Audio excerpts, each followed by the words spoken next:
I'm really looking forward to the program tonight.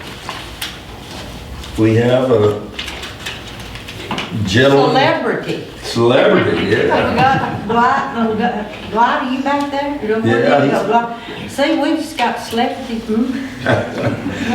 But we're fortunate to have They don't get paid. we're fortunate to have David Sosebee and his wife Sarah here tonight. Well, you're here supporting him, and it's just good seeing you. I haven't seen you in a long time, so it's good seeing you, Sarah. But David comes from a Dawson County racing family. His daddy was Gober Sosebee, and I'm not going to say much because he may talk a little bit about that, okay? But his daddy was instrumental in racing history of North Georgia and of NASCAR. And I'm going to just let David talk about whatever you want to this evening, okay, David? And it's an important year, too, in NASCAR history, I think. It might be 75 years, something like that, yeah. So it's a good time to talk about it. So let's welcome David here tonight.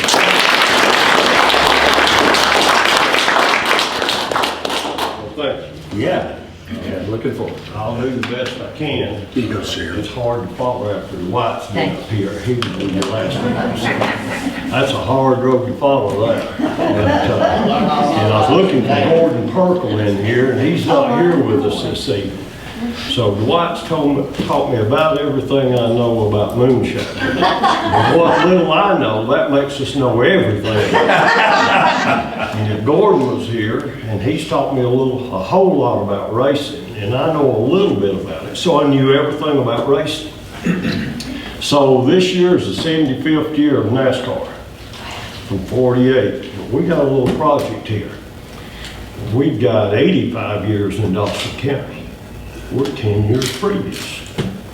So with that being said, we're going to back up here and just tell you a little bit about it. He was talking about the moonshine era here, and somebody's got to get that stuff to market. It was made here, but most of it was consumed somewhere else. So they took that road down 9 to Atlanta, and 9, remember that word 9, the number 9. Because it's going to be pretty popular tonight. So down Highway 9 into Atlanta it went. So as these people was tuning up their cars and honing their driving skills, because you know, when you run second in a race, you just run second. You run second in the moonshine run, you go to jail because you've been caught. So you had to win them. So with that being the way it was, they started this little deal here about betting on whose cars were better, and my car's faster than yours, and I'm a better driver than you are, and the next thing you know, they're betting. Some of them run from the city here to Doc Robinson's store at Lumpkin Campground.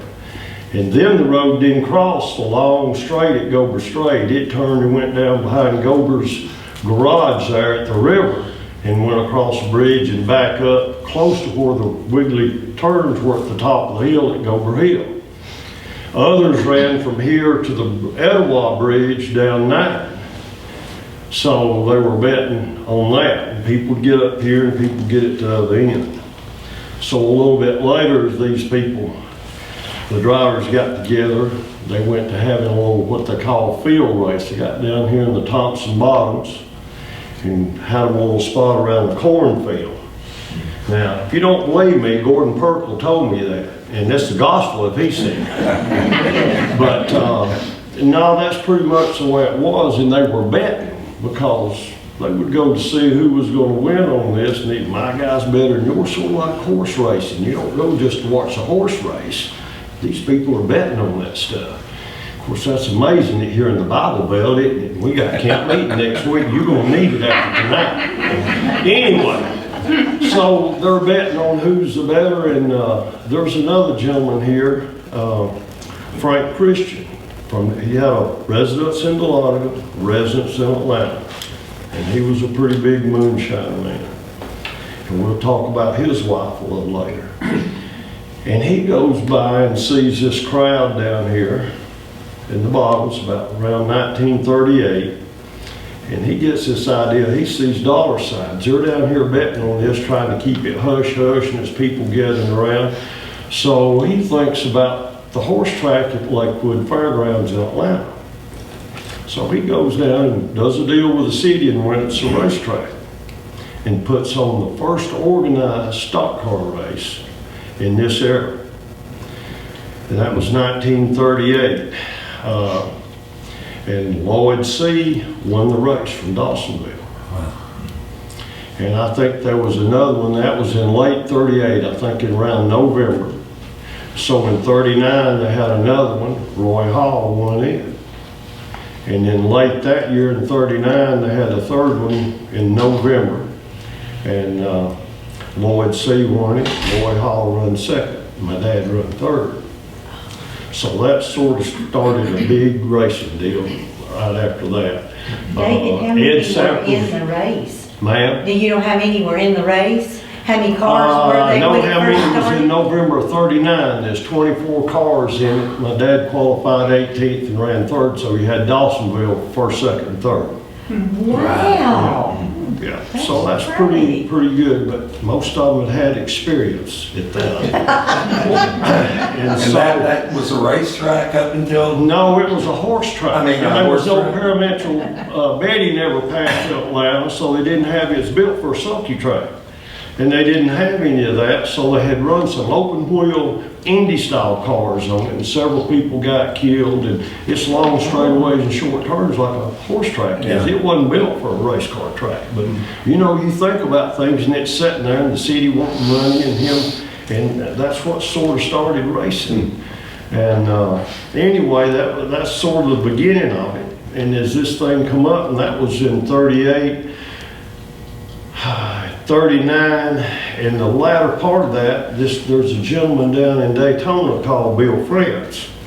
He heard about these boys up here, and he'd been trying to run races on the beach with just cars and people, because they had run land speed records down there because the beach was smooth and long, and you didn't have all the people with all the rules in, so you know, they just clear the beach off and have these speed trials before the Bonneville Salt Flats.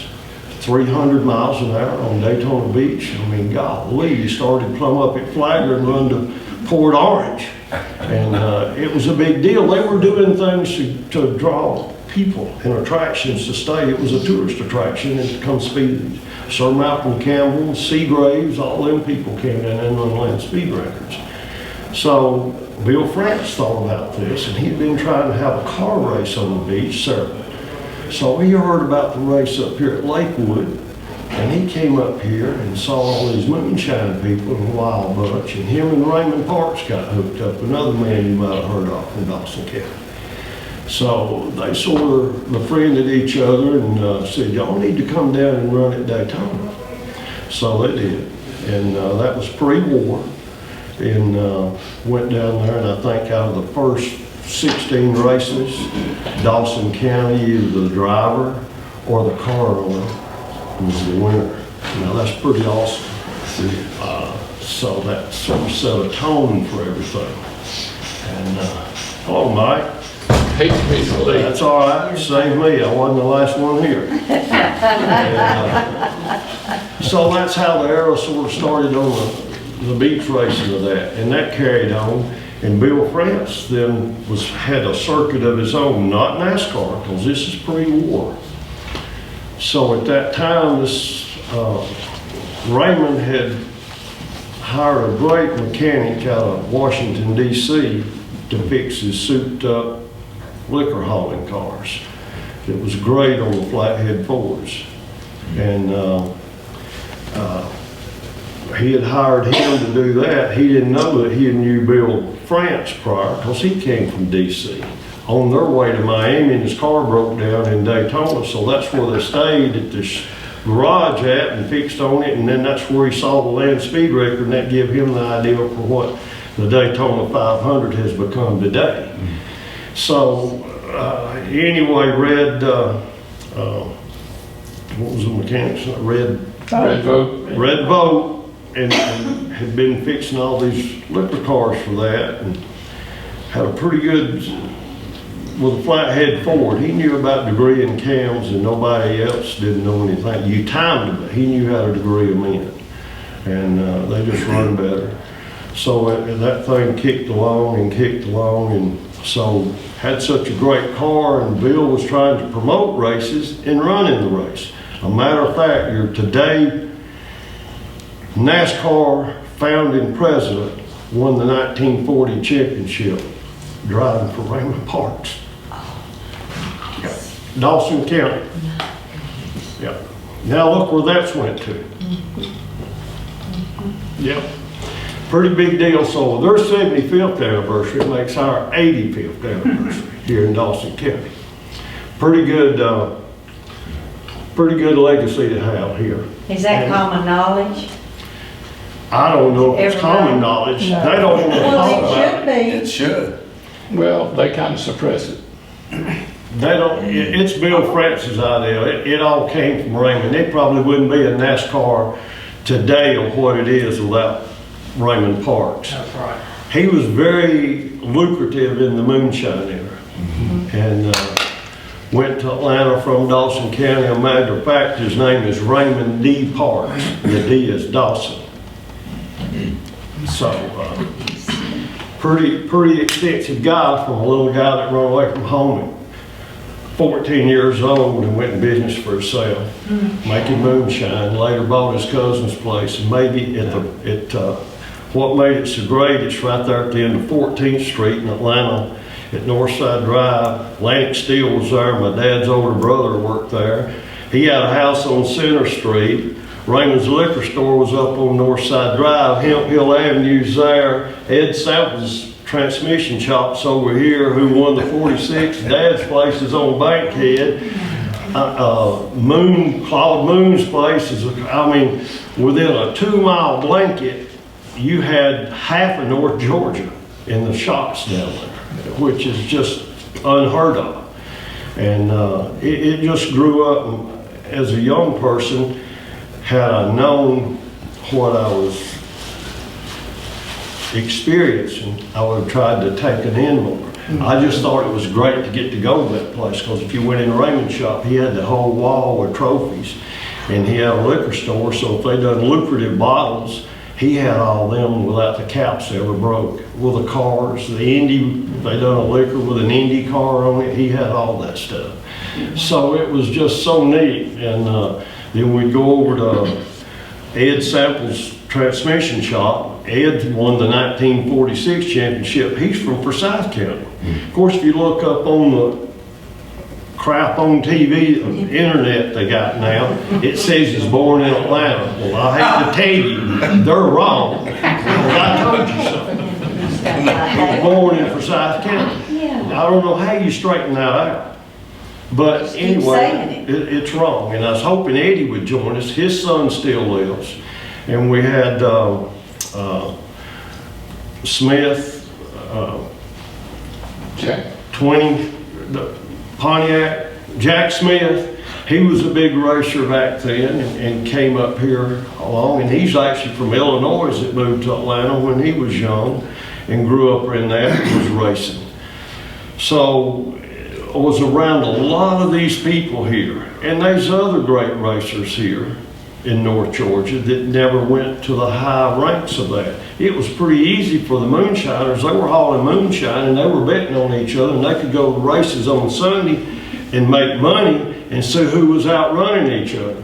Then the moonshiner was going, betting on who's going out. My guy's going to outrun, hauls my liquor, your guy's going. And it was a pretty big deal, but it was sort of a hush-hush deal at the same time, and that came up. And then we had what's the guy up at Toccoa, C.F. Pritchett, Swain Pritchett. That's another big moonshiner that was a race driver. And I'm not saying all the race drivers had to be moonshine haulers, but they're the ones that usually creamed up to the top of it when you looked at it.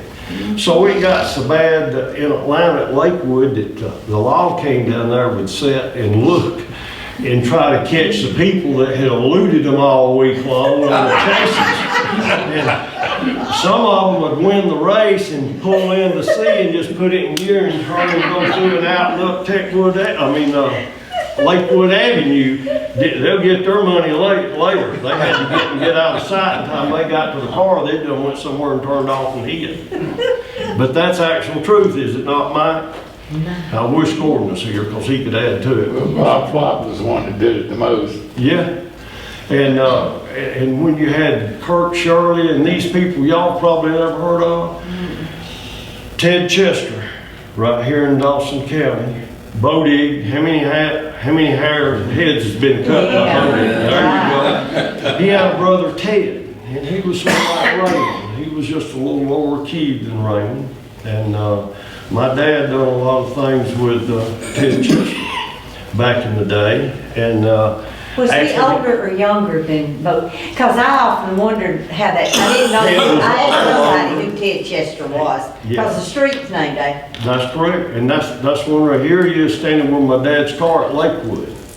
The one in the white, is that? No, that's my dad in the white. Ted's in you can look at this when it's over. He's in the one with the suit beside of him. But he helped my dad in '49, so I guess my dad might have helped him with some things in the day too. You mind if I pass that No, over you're while you're totally talking? love to. But that's a pretty neat deal of local, so it's just, those are the people that never get. We hear of Raymond, but there's Ted Chester was a major player in this deal. Later on, he ran a Hudson with Tim Flock and won the 52 championship, the NASCAR championship in 52. And from right here in the car owners from Dawson County, which he'd moved to Atlanta to disappear in the numbered areas down there to stay low key, but they were up here as much at night as they were down there. They moved down there to get lost in the other amount of people. You know, it's easy to pick two out up here when there's 300. It's hard to pick it out down there when there's 20,000. So you could hide easier down there and get away with things. So that's sort of how that went. But as going to Daytona, when they were doing that at the time, Bill France and Raymond was pretty good, and there were other people trying to put up racing. My dad enjoyed racing, and there's two people sitting in the back right back here, the Looper girls. Max Looper was another low-key person back then, and I think they rented the fairgrounds at Gainesville, Georgia, where Blue Ridge Cinema is, and it was a horse track, and put on a race there, and my dad actually won the first race in July the 4th, 1947. And people said, well, they didn't want all these outlaws over there racing like that. And it was a horse track too, and biggest crowd of people you ever seen. There was no motorcycles hardly back then, no trail bikes, no ski-doos. You know, if somebody had a bicycle, they were fortunate. So when you hear something like that, and if you've been on the side of the road and seen them go speeding by, well, I'm going to see them with another group of people this weekend just as crazy as they are. So we're going to go and see what happens. And that's just how the crowd kept multiplying up. So about 47, Dad had been to Lakewood and was trying to figure out that it was a horse track and there was no banking on it. It was so hard to race down there with tires. And what he was trying to do is get the banking up because the sidewalls bursted out of the tires. Most of them run truck tires back then because it's 6-ply. And it was 6-ply, at least 4-ply sidewalls. And there were no racing tires in. You're taking a car that's supposed to run 40, top speed of 60 miles an hour down the road with two people in it most of the time, old 39 or 40 coupe. And, you know, they were done taking and putting as much as, I was told 135 gallon was the max if you're going to outrun the law. Because you couldn't stop it no way with that. And if you think that ain't, well, what's so big about 100? Put you two 55-gallon drums in the back of your pickup and go down the Prairie Road and see how that is. Much less a little 44 with tires about that wide. So they had to be, you know, running these places at breakneck speed and fearless. So it just brought a name to Dawsonville. There's another person in here involved in this, and Charlie Mincy, 14 years old, drives to Dawsonville at night and gets moonshine. Done that for 5 years. Some nights 2 times a night. Never got caught. And a lot of y'all have been to racing know Charlie Mincy, the race car driver. He never ran NASCAR. He just run local dirt tracks because he had a job every day. That's probably why he wasn't noticed as being a moonshiner. He had a regular job, but he had another job at night. So then that made him a pretty good race driver. So he never owned a race car in his entire life. He was a good enough chauffeur till he was always furnished a ride from somebody. So that's pretty good when you do that. And I know how hard that is. I wouldn't nobody let me drive their race car. I had to fix me one, and I still couldn't make it. So, but Did you say he was 14? ma'am. 14 when he was doing this? Oh yeah, yeah, Lord. yeah. He got stopped doing 85 miles an hour down Marietta Street, down there where Peachtree Street and Marietta Street meet. At 14? At 14. Well, what did they do with him? They put him in jail. His dad had a body shop. Everybody knew everybody back then. Hey, just come over here. We'll fix the dent car for you. Come on, we just. I mean, it's a lot more simpler life back then. And people said, well, it's a bad thing to do, yeah. But what people don't realize in that day, they wanted, during the time of taxes, the depression's what brought this on, so we're gonna blame it on the government. Because they wanted their money anyway. They didn't ask you how you got the money to pay your taxes with. They didn't want 2 bushel of corn, they didn't want a peck of beans, they didn't want any beets or turnips. They wanted the cash.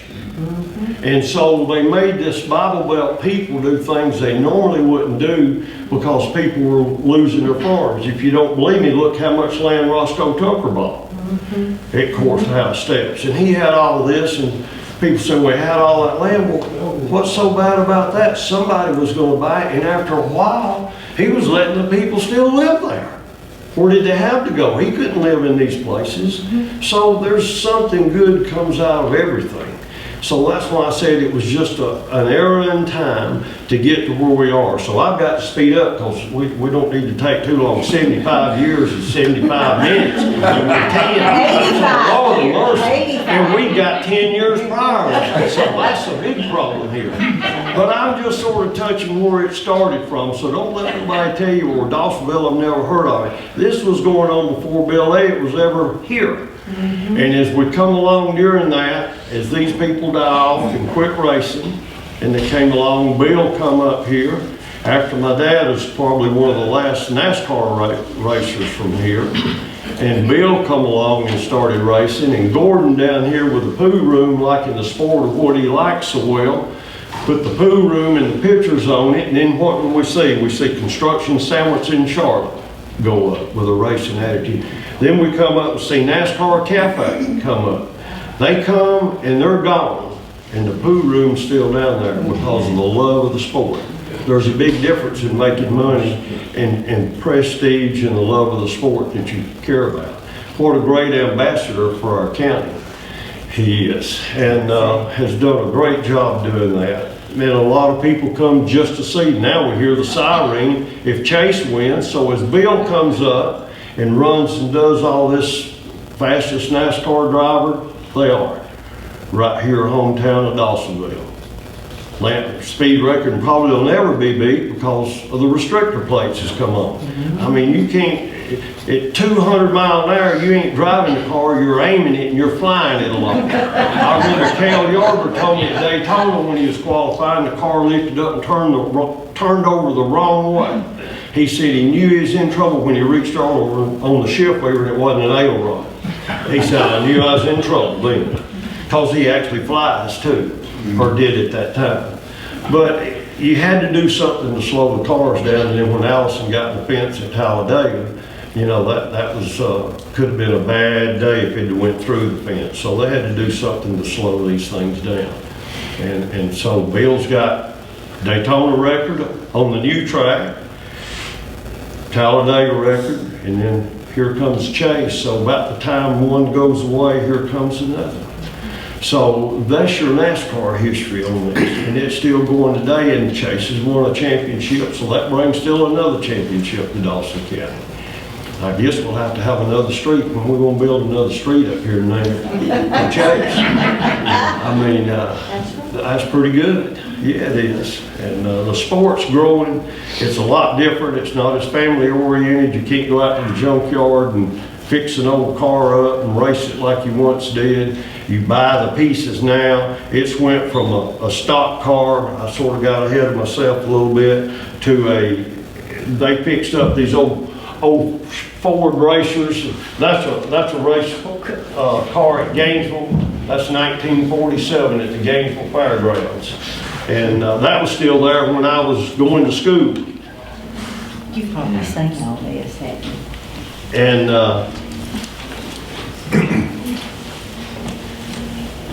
that went on up till Blue Ridge Cinema was put there, and that's when they moved the fairgrounds away when they purchased it to do that.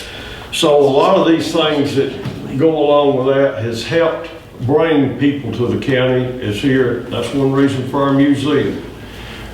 Pretty neat to have a winning car that's on the beach, and I think my dad's car will probably be the only noted beach winning car in existence. It's not a clone. So we was pretty lucky. He kept that thing in the back of the shop all them years in Atlanta, and came up here, and in '86 then we restored it. And I learned so much about those things during that time, because he wanted everything so just like it was. And you learn a lot about an old flathead Ford, what they done to make them things get up and live and run as good as they did. But we're very fortunate here to have all this. It's just not exploded very much out. A little bit comes when TV crew comes in and does a little bit. We've done several things, and Roger Daltrey's been here and done stuff, and Larry, the cable guys, come to see the White, and they let me get involved in that, you know. And so it's a pretty interesting thing of doing these things, and we have a lot of history here. It's pretty proud of for just these country people trying to survive. Has made a great history legacy, and they weren't doing it for the history, they were doing it for survival and the needs at the time. But when you look back, they started something that has become NASCAR, what it is today. It is strictly a NASCAR race car today. Every piece you buy and is put in and bolted together for the strict rules. So the stock car is gone as a production. Used to, if you won on Sunday, they sold them at the dealer on Monday. And those days are over. It's a high-tech mechanical situation now, nearly like what an Indy car used to be. And they're all a hand-built car today. But here's my dad on the beach at Daytona, 1947. He ran his, he took a car down there, the race car, and Guy Rouse and Carlene went with him, and Mom and Dad, and he got down there and he said, well, that race car ain't got a speedometer. Let me take this car and go up the beach with it and see how fast the race car's running. He figured the dang tow car outrun the race car, so he run the race car, or the tow car in the race, and Guy Rouse drove the race car, and that's 1947, a year before NASCAR was formed. Guy ran 7th in the race car, and Dad ran 5th in the tow car. So them old straight 8s would talk to you pretty good too if you had them tuned up. What kind of car is that? It's a 42 Buick. Up the level of the glasses, and it'd still get to town just as fast. Of course, you might know something about that. Do you know anything about that? The only night my dad ever spent in jail was in Dawson County. His grandpa was a sheriff. How many people's ever been locked up for driving through town? You ain't even sitting in the car. You're in the front of it walking, but he got locked up in jail for driving through town. The sheriff told him. And Glenn did it? Huh? Glenn did it. Yeah. Told him if he caught him driving through town again, he's gonna lock him up. So he walked in front of the car and was leading it with the steering wheel. It's a true fact. They still took him to jail? Did he still take him to jail? Yeah. He said, I got a meal and a warm place to rest, and I got up and they let me out the next morning. And Red, that Doc Robson's Red, what's the one that had the chicken place next to the state barn over by the house, the nice house, Red Bruce. Red Bruce was in the car laying down. He was supposed to have got up and steered it and knocked on it and let Dad slip behind the wheel. And he's over in the car just cackling and laughing and wouldn't ever come up, and Dad couldn't get in the car. So they just sort of went to jail. Yeah, that's what happened. That's for real. Only in Dawson County would things like that happen. But we have a big legacy here and need to look forward to that and be proud of what it was. These were individual people that turned something into a major business. And regardless what they do with it or where it ever goes, you know it started here. Can't be, it's non-deniable. And you're talking about your cemetery on the historical. You've got Lloyd C. is buried in that cemetery. And Raymond was so caring about his people, he put the monument up, and that's been there since 1941, and his picture's still on the monument, plain as day. It had a porcelain picture of the 39 Ford, and it put in the window just like he's still sitting there driving. So that is a monumental cemetery. Yes, it is. And you know, it was just a way of life back then. And you know, there's good and bad with this. The sad thing is Woodrow Wilson was Raymond's cousin too that shot and killed him. So, I mean, there's good and bad in this. You know, if you open it up, I'm going to tell you all of it, if I can. If we're on camera, sometime you can't or in a crowd. But, you know, yeah. Woodrow Wilson was what? Yeah, was Raymond's cousin, and Lloyd C. was Raymond's cousin. Yeah, they killed Lloyd C. Yeah. Woodrow Anderson. Yeah. Anderson. I mean, what, yeah, who does that? You said Wilson. I mean, Woodrow You're Anderson. talking about the president. Well, Excuse me, Woodrow But Anderson. Yeah. Woodrow Anderson. Yeah. Was it Raymond's cousin? Yeah, both of them were. Yeah. And poor old Roy Hall sometime was a great driver that ran for Raymond, and you'd have to get him out of jail too and things. They were just wild people. But, and then when Red Byron came along after the war, he'd been shot down in a plane, had part of his left leg shot off right here above his foot, crashed, survived that, and come back, and Raymond put him in a car and won lots of championships. We're also the home of the first NASCAR trophy in 1948 with Red Byron and Raymond Parks, the car owner. Won the championship in 48, come back and won the championship in 49 with the stock cars, the strictly stock. They went to Daytona in 1949. My dad sat on the pole in an Oldsmobile, the one that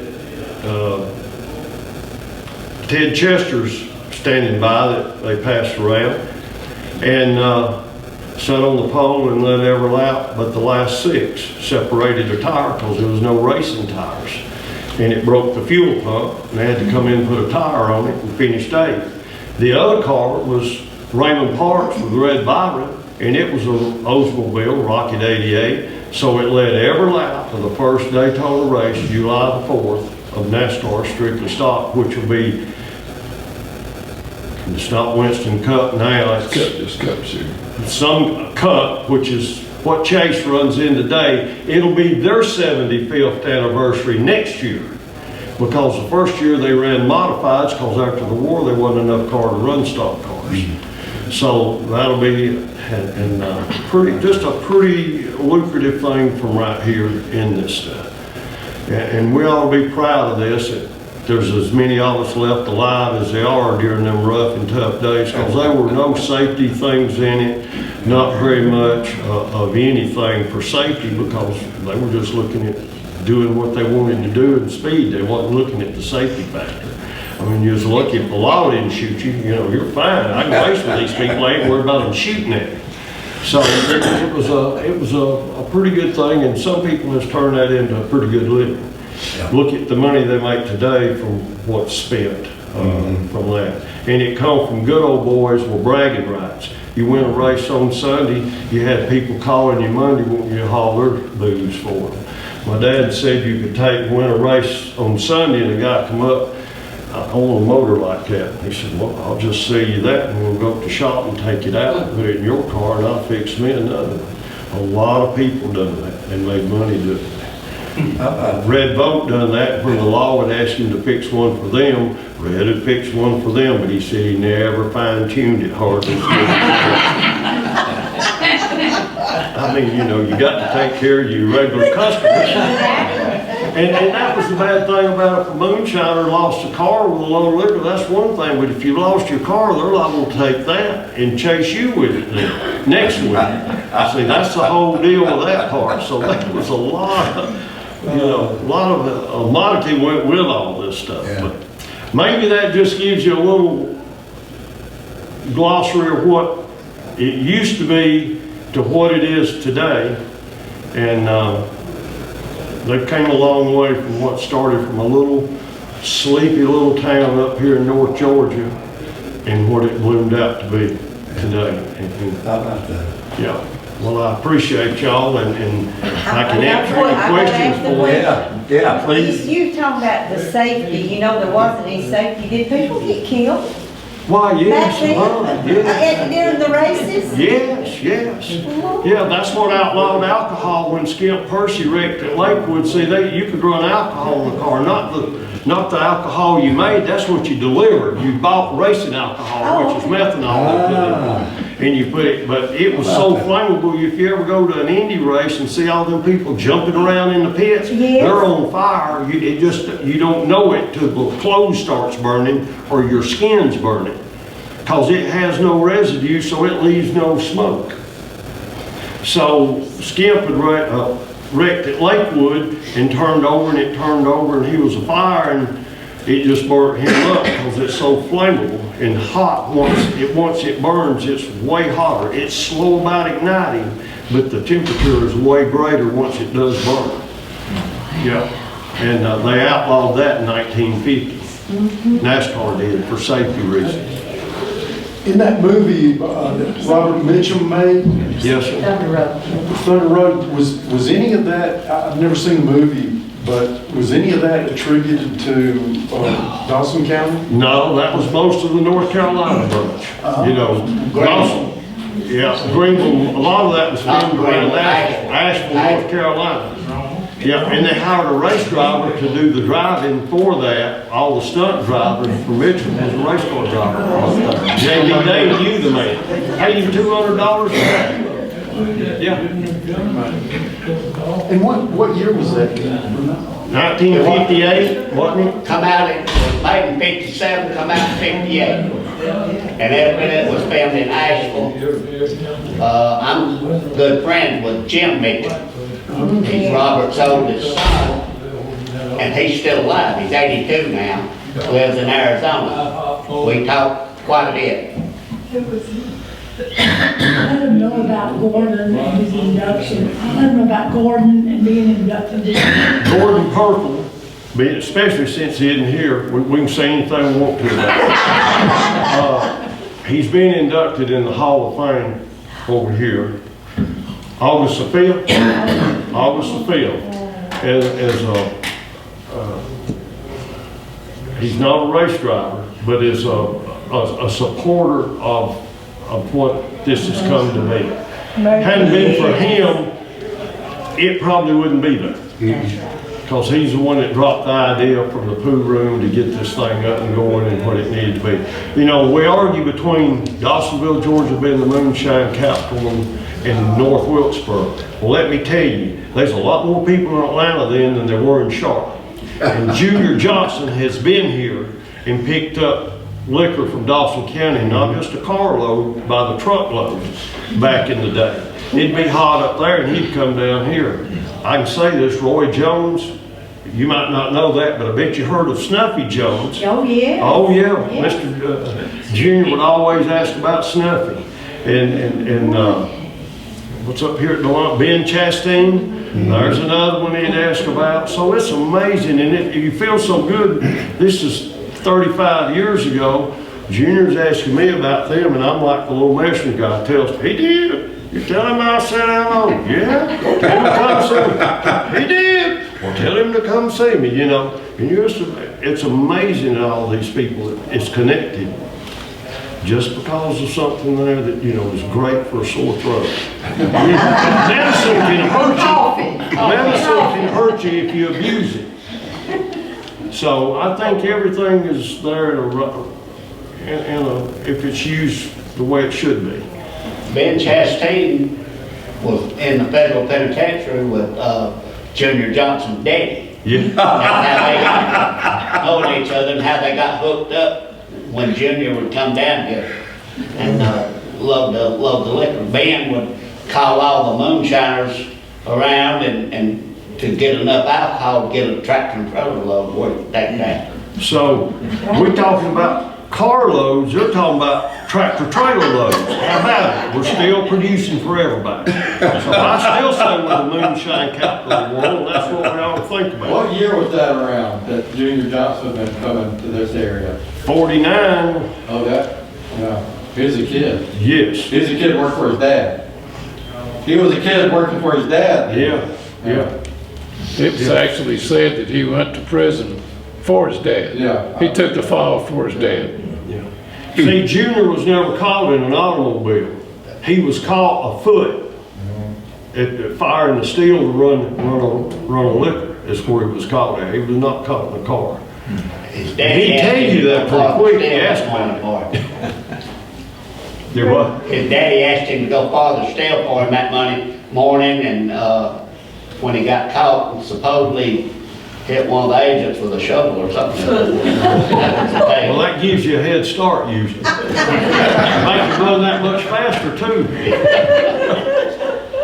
Any other questions? Well, there's a couple of quotes in that book there's a Charlie Wing's book that's A Breed Apart, and he is quoted in there as saying that Dawson County looks at moonshiners turned into race car drivers as heroes.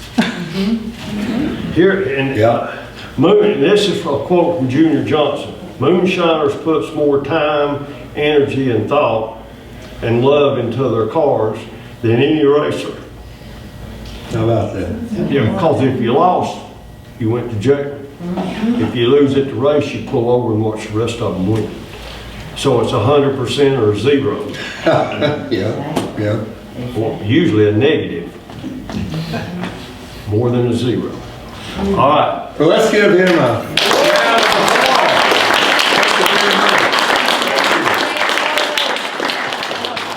That being said and done, you know that I hope if I hadn't dazzled you with my brilliance, I've baffled you with my bullshit. Well, I'm baffled, I know that. Dwight told me that.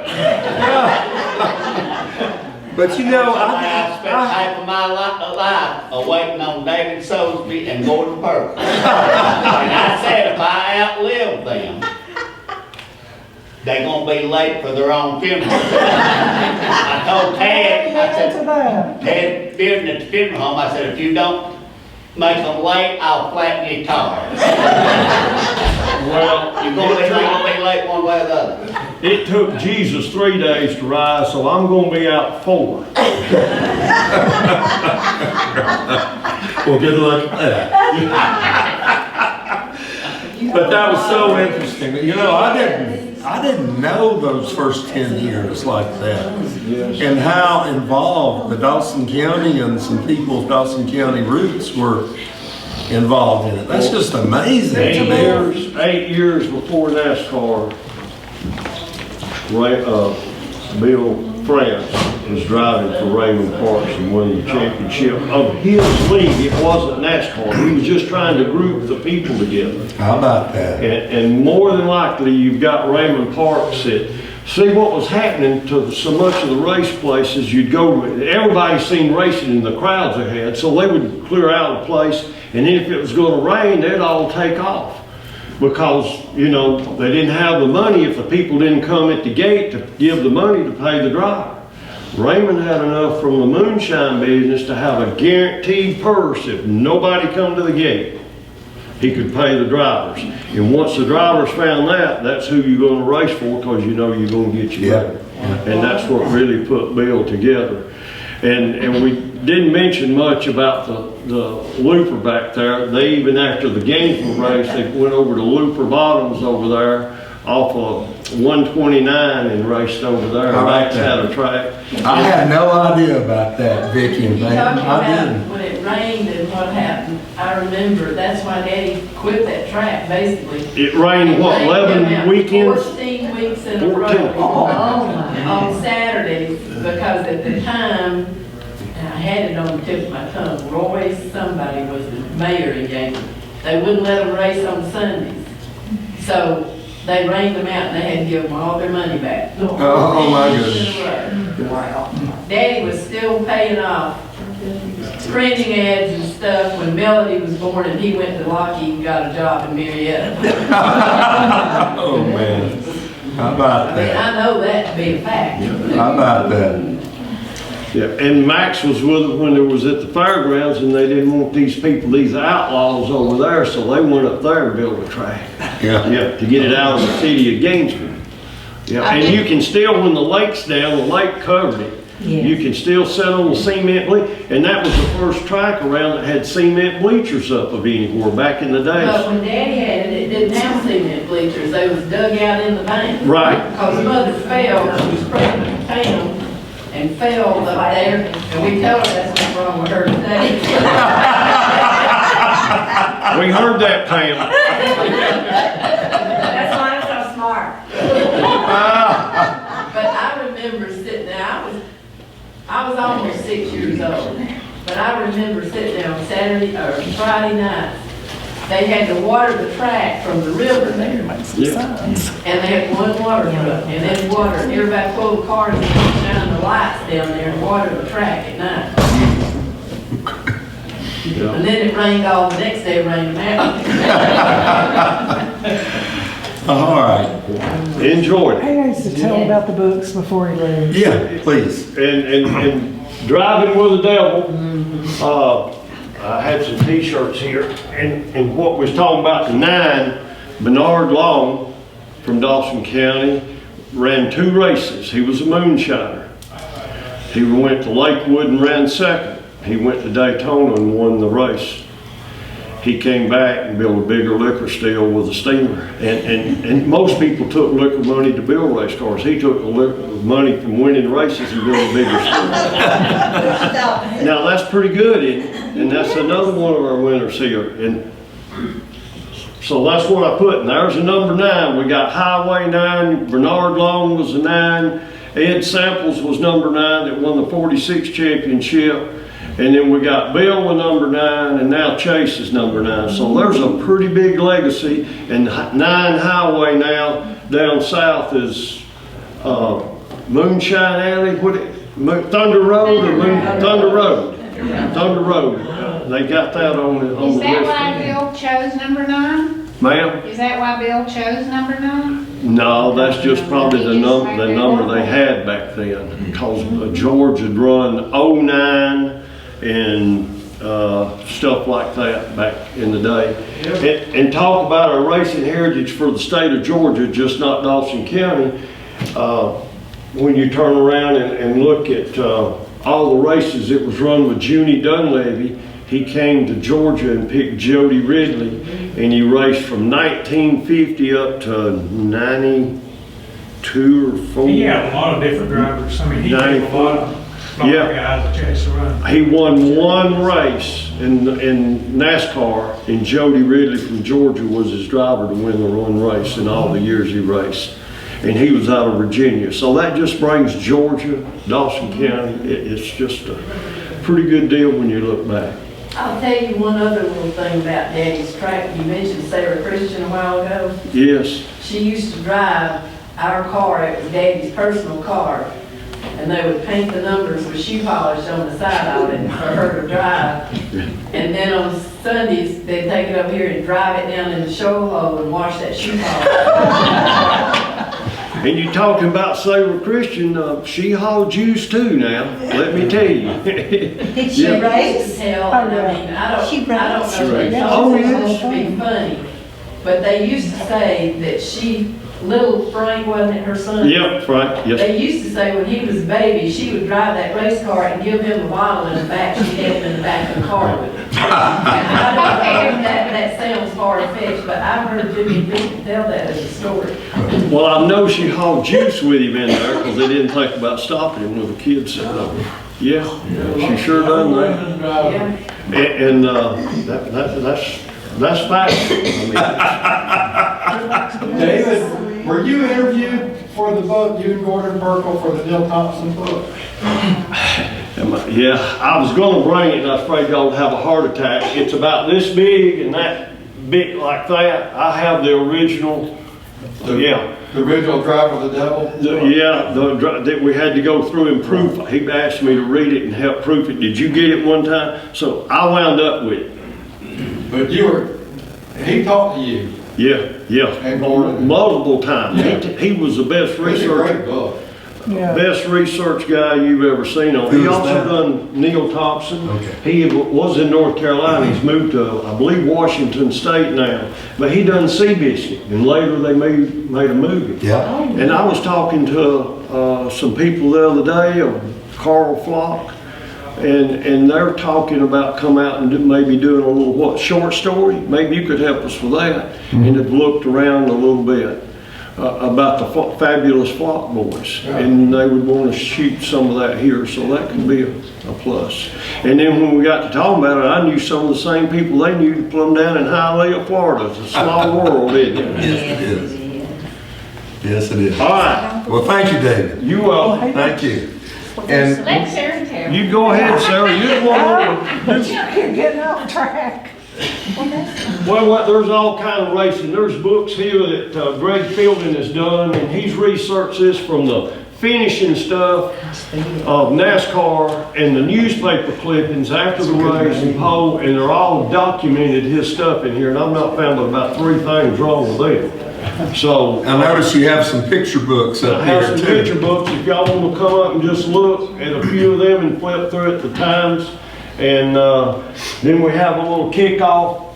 The motor grader that used to keep up Lakewood Fairgrounds done this for the Hall of Fame setting now with a little mock race we done at the groundbreaking. And I run the motor grader. It's the same one that when my dad kept up Lakewood Park in Atlanta. How about that? Yeah. For the How race. interesting. So that's a pretty good little legacy of stuff. And another little book too, you've heard of the Flintstone that the Elliott bought. It's got a picture of it in this. It's called Legends of Dirt Racing. And it's got some older pictures of stuff from people in here. And it's pretty just memorabilia stuff I've kept up with. And goes back to 1946.